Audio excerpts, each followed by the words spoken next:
never thought I would be chasing child predators. It was 2 years ago when our team intercepted conversations between a 12-year-old girl and a 40-year-old pedophile. He wasn't just talking to her, he was abusing her, coercing her, collecting images and videos, and no one in her life, her parents, sixth grade teacher, or friends, knew what was happening. I have a sixth grader of my own. I have 3 kids, actually, but you don't have to be a parent to be devastated by this. I work for a tech company that uses artificial intelligence to detect issues like grooming and sexual predation, and this is something we see constantly. These abuses are occurring quietly and mostly go unreported, and we want parents to know exactly what we know about what happens online. So we made a plan. A man has been arrested for allegedly raping a 15-year-old that he met over Snapchat. Instagram has become the #1 social media site. TikTok is at the top of the free download. We've also seen firsthand the predatory symbiotic relationship that exists between Instagram and Snapchat. We would create a fictitious 15-year-old girl, complete with a believable social media identity, put her online, and document how long it would take for a predator to approach her. But creating a person out of thin air is complicated. We needed photos, but we knew we couldn't use an actual teenager. It would have to be someone on our team. I'm 37, but our graphic designers assured me that with the wonders of photo manipulation, they could magically make me look over 2 decades younger. We bought clothes and accessories, studied body language and facial expressions. We methodically covered and edited signs of aging, wrinkles, weight shifts, and stretch marks. Meanwhile, we coordinated with federal, state, and local law enforcement.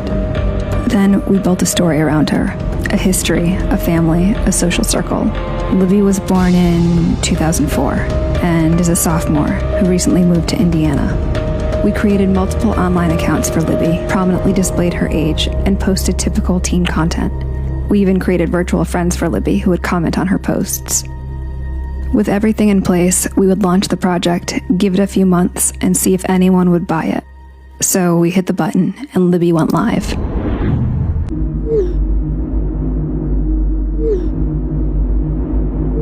Within the first hour of posting on Libby's accounts, 7 adult men contacted her.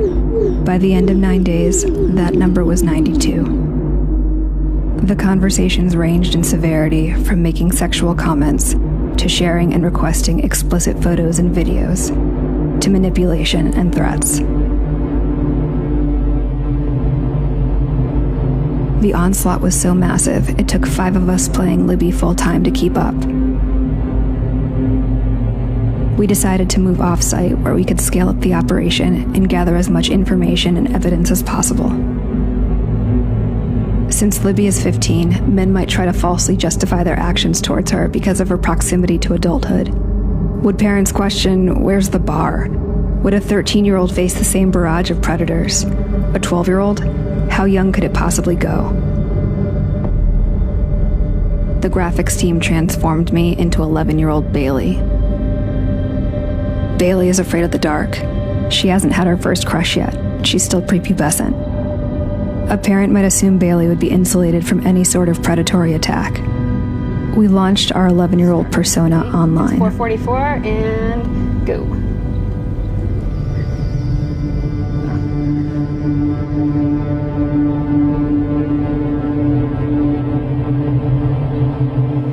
One like from a guy whose profile photo is a penis. So let's say 1 minute and 7 seconds. We have a message request. Although sorry, 2 more requests just came in. How much time? A minute and 40 seconds? Yeah. How old are you? You go to the profile, you know that is a child. It also says in the profile that the child is in 6th grade. Another one. It's just lighting up, like the inbox is just boom, boom, boom, boom.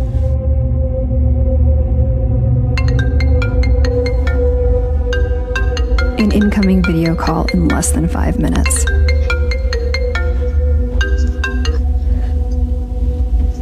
I can't see you. Don't be shy. They all say don't be shy.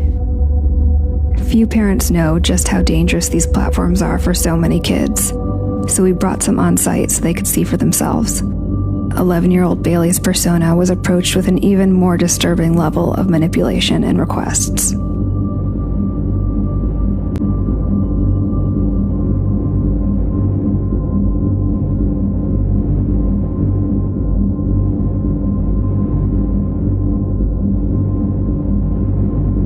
While the majority of the abuse happened from a distance, our child profiles also received requests to meet up in person, especially our 15-year-old persona. 28-year-old Keith was relentless. Like the others, he took no issue with Libby's age. He shared explicit videos of himself. It was a tough decision, but if Keith wanted to meet Libby in person, we would let him. We synced up with our law enforcement contacts, and within 24 hours, we were on the ground and ready to meet. We already had evidence of what he had done online, but was he willing to carry things out in real life? We knew 37-year-old me attempting to pass for 15-year-old Libby would be a challenge. But I would wear a hat, a lot of makeup, and a big sweatshirt, and see if he showed up.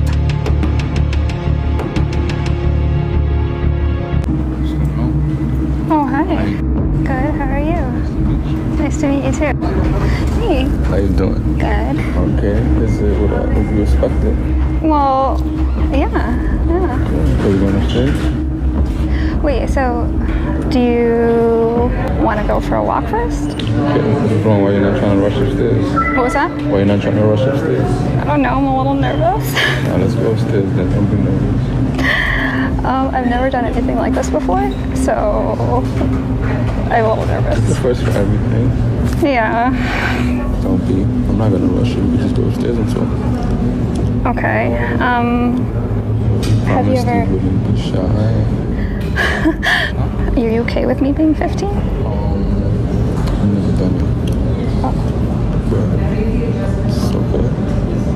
I like to be gentle, make you comfortable. I don't want to just get hurt feeling and just, you know what I'm saying? Are you hungry? I'm trying to dodge it. Let's go upstairs. The brutal reality is that a predator doesn't have to be in the same room, building, or even country to abuse a child. Libby and Bailey may not be real, but they represent countless children who are being sexually and psychologically abused, both online and in real life. I think about how I would have felt as a young, impressionable child.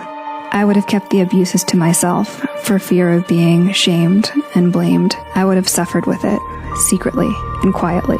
Our work has led to numerous arrests, but it's a drop in the bucket. Our work, nor the work of law enforcement or legislation, will ever be able to protect children as well as engaged parents and guardians can. When asked, my advice for parents is to talk to your kids early and often, know what apps they're using and with whom they're communicating. When facing crisis, kids need a soft place to land. Make sure they know they can come to you for help.